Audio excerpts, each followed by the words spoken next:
Sir ఇటు షర్మిల గారు మన జగన్మోహన్ రెడ్డి గారి పైన కంప్లెయింట్ చేశారు సార్. అది కూడా గవర్నర్ గారికి. అదాని కేసులో ఈయన్ని అరెస్ట్ చేయాలి అని డిమాండ్ చేస్తూ గవర్నర్ గారిని కలవడం ఇప్పుడు చర్చనీయాంశంగా మారింది. సో, మరి ఏం జరిగే అవకాశం ఉంది? షర్మిల గారు కంప్లీట్‌గా జగన్మోహన్ రెడ్డి గారిని టార్గెట్ చేస్తున్నారు అన్న ఒక విమర్శ కూడా వస్తుంది సార్. మీరేం చెప్తారు సార్ దీనికి? అంటే ఇప్పుడు కాంగ్రెస్ పార్టీ ప్రతిపక్షంలో ఉంది. అవును. తర్వాత తెలుగుదేశం పార్టీ ఫ్రంట్ అధికార పక్షంలో ఉంది. ఈ వైఎస్ఆర్సీపీ కూడా అపోజిషన్లోనే ఉంది. కాకపోతే ఇక్కడ ఈ దీంట్లో భాగస్వామ్యము వైఎస్ఆర్సీపీకి సంబంధాలు ఉన్నాయి. అధికారంలో ఉన్నప్పుడు జరిగింది కాబట్టి ఈ ఎవరైనా అటు తెలుగుదేశం ప్రభుత్వం అయినా కానీ ఇటు కాంగ్రెస్ పార్టీ అయినా కానీ ఆయన్ని విమర్శించుతారు. తప్పదు. ఆ ఆరోపణల నుంచి ఆయన బయటకు వచ్చినంత వరకు ఈ విమర్శలు తప్పవు. కాంగ్రెస్ పార్టీ అధ్యక్షురాలుగా కూడా ఉంది. ఉన్నప్పుడు తప్పక ఆమె విమర్శ చేయాల్సిందే. విమర్శ చేయటంలో తప్పు ఉంది అని చెప్పలేము. సరే, గవర్నర్ గారు కలిసి కేసు నమోదు చేయాలా అని అన్నారు. ఇప్పుడు ఏమవుతుందంటే అక్కడ కేంద్రంలో ఉన్న ఫ్రంట్ ప్రభుత్వానికైనా కానీ రాష్ట్రంలో ఉన్న ఫ్రంట్ ప్రభుత్వానికి కానీ ఈ లావాదేవీలు ఆదాని స్టాక్ ఎక్స్చేంజ్లో చేసిన దానివల్ల వారి డబ్బు సేకరించినారు షేర్ల ద్వారా. ఆ షేర్ల ద్వారా సేకరించిన సొమ్ము వచ్చి అమెరికన్స్ది. వాళ్ళు అతను తీసుకొచ్చి ఇక్కడ లంచాలు ఇచ్చినారనేది కేసు ఆరోపణ. అది ఆ స్టాక్ ఎక్స్చేంజ్ ఒక అభియోగంలో కేసు ఫైల్ చేసినారు. ఎఫ్బిఐ విచారణ చేసి కూడా కేసు ఫైల్ చేసినారు. చేసిన తర్వాత అది మరి వాళ్ళ చట్టాల ప్రకారము వాళ్ళు చర్యలు తీసుకుంటారు. అది వీళ్ళు ఏ విధానంలో కేసు పెట్టాలనేది ఒక సమస్య.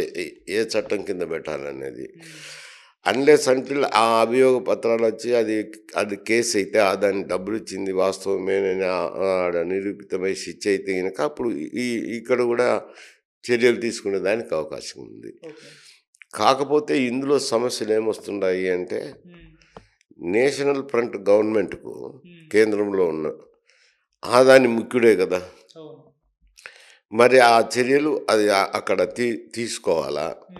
తీసుకోవాలంటే వాళ్ళు ఆలోచన చేస్తారు కదా. రాణీలు అన్నీ వచ్చినప్పుడు ఆలోచన చేస్తామని. అందుకే పార్లమెంటును గత 3-4 రోజులుగా స్తంభింపజేస్తున్నారు ప్రతిపక్షాలన్నీ.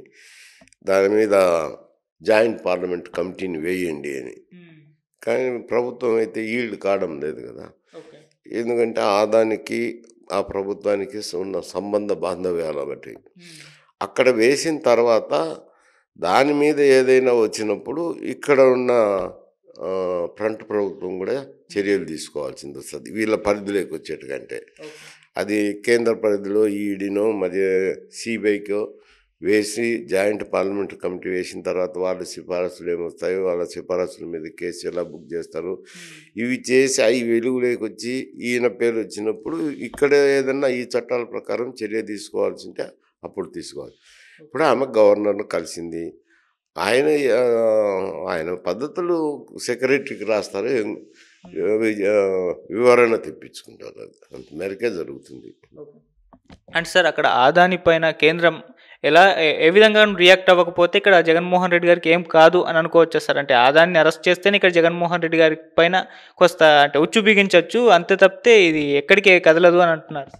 అదే ఇప్పుడు వచ్చిన సమస్య. ఈ కేసులన్నీ అభియోగ పత్రాలన్నీ అమెరికాలో ఉన్నాయి.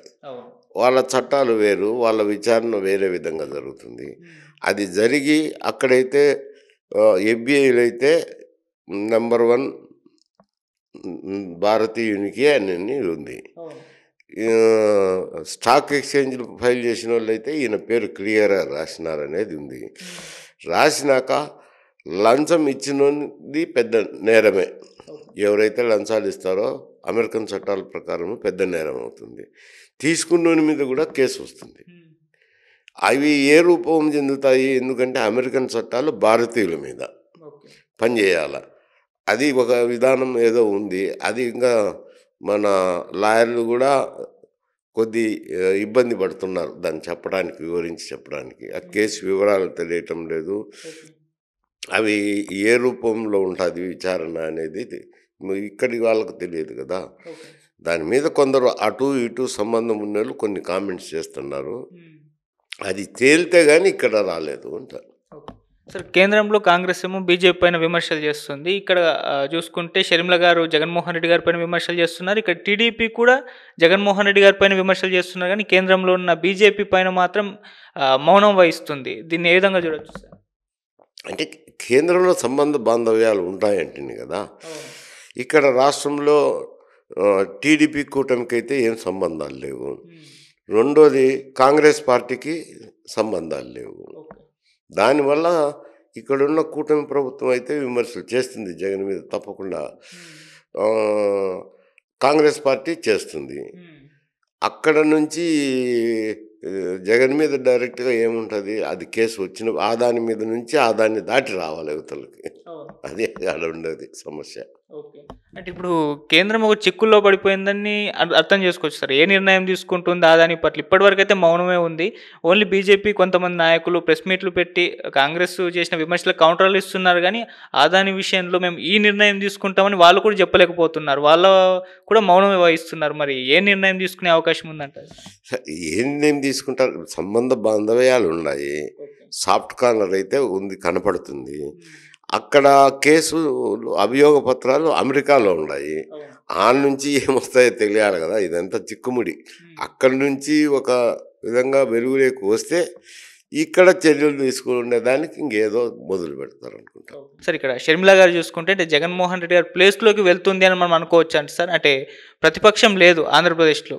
జగన్మోహన్ రెడ్డి గారు ఫామ్ హౌస్కే పరిమితమయ్యారు, బయట రావట్లేదు. షర్మిల గారు ఆ ప్లేస్ తీసుకొని విమర్శలు చేయడం ఇవన్నీ మనం చూస్తున్నాం. సో అంటే ఫ్యూచర్లో ఆ ప్రతిపక్ష పాత్ర హోదాని షర్మిల గారు పోషించే అవకాశం ఉందని కొంతమంది విశ్లేషకులు అభిప్రాయపడుతున్నారు. ఇప్పుడు అప్పుడే జగన్మోహన్ రెడ్డి గారు బయటకి వచ్చే అవకాశం లేదన్నట్టుగా కూడా మాట్లాడుతున్నారు సార్. మరి ప్రతిపక్ష హోదా షర్మిల గారే తీసుకునే అవకాశం కనిపిస్తుంది అంటే ఆ ప్లేస్ని? ప్రతిపక్ష హోదా ఎక్కడొస్తుంది? ఆయనకు 11 మంది శాసనసభ్యులు ఉన్నారు వైఎస్ఆర్సీపీకి. ప్రతిపక్ష హోదా రాదు. శాసనసభ వరకు.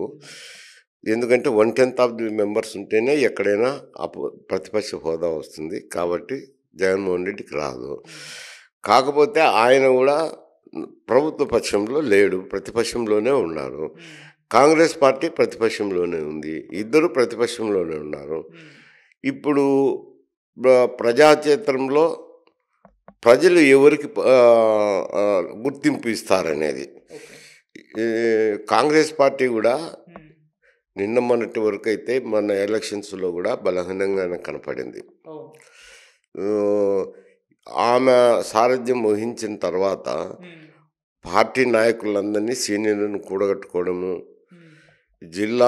జిల్లా కమిటీలు అయితేనేమి, రాష్ట్ర కమిటీని వేసుకోవాల్సింది ఉంది. జిల్లా కమిటీలు వేయాలా, నియోజకవర్గ కమిటీలు వేయాలా, పార్టీ పునర్నిర్మాణం చేయాలంటే చేసిన తర్వాత ప్రజాక్షేత్రంలోకి వెళ్ళి తిరిగి ప్రజల్లో ఎంత మన్నన పొందుతారనేది వేచి చూడాల్సిన విషయమే. ఇప్పుడు అతనంటే ఒక మారు పాదయాత్రలు చేసినాడు, తర్వాత బస్సు యాత్రలు చేసినాడు, ఏదో తిరిగినాడు, తర్వాత